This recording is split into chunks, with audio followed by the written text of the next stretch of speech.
Hi students, and welcome to today's literature class.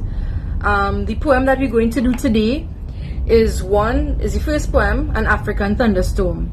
So what I'm going to do, I'm just going to read it, right? And listen carefully, see if you can identify any literary devices in it. An African Thunderstorm by David Rubadiri.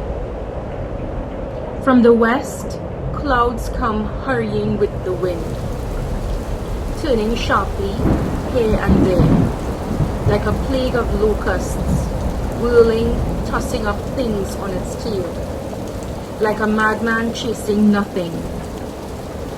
Pregnant clouds ride stately on its back, gathering to perch on hills, like sinister dark wings. The wind whistles by, and trees bend to let it pass. In the village, screams of delighted children toss and turn in the din of the whirling wind. Women, babies clinging on their backs, dart about, in and out, madly.